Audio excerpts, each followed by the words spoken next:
This presentation will examine the impact of European colonization on the Sioux Indians during the 16th and 17th century. The Great Sioux Nation was considered to be the most powerful of the Native American Indian tribes.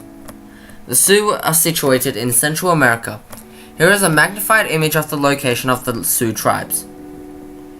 The Sioux tribes were a confederation of many sub-tribes. Each sub-tribe was politically sovereign, but they tended to work together in times of need. The Sioux resided in dwellings called teepees, which were ideal for the nomadic life of the Sioux. The Siouan women were in charge of the domestic duties in camp, including making buffalo jerky. They played a major role in the survival of the Sioux. One of the most distinguished qualities of the Sioux tribes was their religious beliefs. They believed that the land and all life was sacred and treasured the same. All life is holy, the two-legged sharing it with the four-legged and the wings of the air, and all green things. A famous Spanish explorer named Hernando de Soto was the first person to meet the Siouans. De Soto landed in Florida with a fleet of 9 ships in 1539 under the Spanish king's order. De Soto explored through inland America.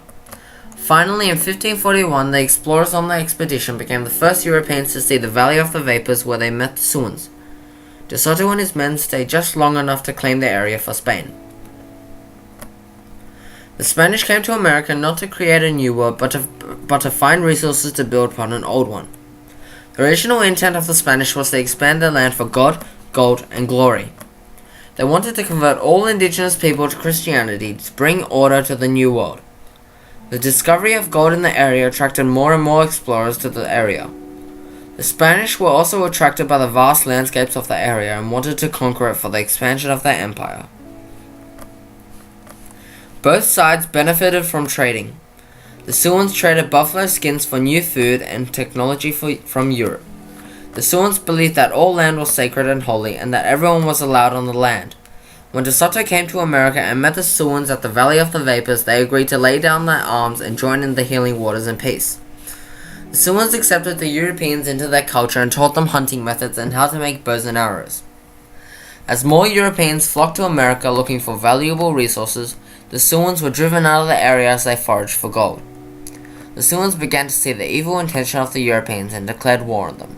The Yamasee War of 1715 was the result of such a conflict. A major war in Siouan history was the Great Sioux War of 1876. The main reason for the war was a dispute over the right to the gold found on the Siouans' reservation land. The white settlers want to own the right to the gold on the land, which ties in with the original objective of the colonizers. The Sioux rejected the US government's offer to buy back the land. Among many of the conflicts and battles, one stood out: the Battle of Little Big Horn. The Indians had brought about a victory, notwithstanding. The US, with their superior resources, were able to make the Indians surrender by destroying camps and property. The wars between the Siouans and the colonizers were unavoidable.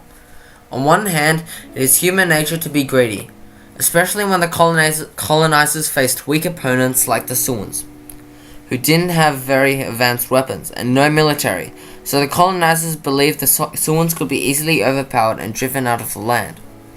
On the other hand, the Siouans lived off buffaloes. The land was their lifeline, and with no buffaloes to hunt, they would go hungry and eventually die from starvation. The retaliation by the Siouans was merely for their right of survival.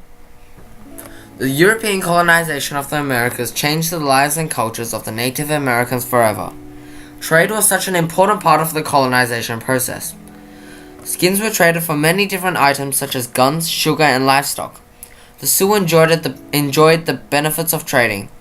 This was one of the main reasons why the colonizers were initially welcomed by the Sioux. The introduction of the horse by the Europeans in the 15th century had the greatest impact on the Sioux. With the help of the horses, they were able to track down buffaloes much faster and hunt them more efficiently. The Europeans brought diseases like smallpox to America that Native Americans had no immunity to. So in a way, disease played a major role in the colonizers' success due to the massive decrease in Native American population. As the natives enslaved by the Europeans fled and died from diseases, the colonizers began to bring in slaves from Africa. Eventually, the slavery system was established in America. By the 17th century, the Sioux tribes were left powerless by the Europeans. They couldn't win the fight with the enemy in possession of more advanced weapons. They were no longer permitted to hunt freely and wander in their traditional homelands. This is what caused the major conflict between the Sioux and the colonizers. Land wasn't the only thing that was lost. Siouan culture and religious beliefs were lost as the loss of lives due to disease and starvation prevented Siouans from passing down their stories to the next generation. This loss of land and loss of identity is a legacy still felt keenly by the Siouans today. This concludes my presentation today. I'll leave you with a quote from the Sioux leader Spotted Tail Brule.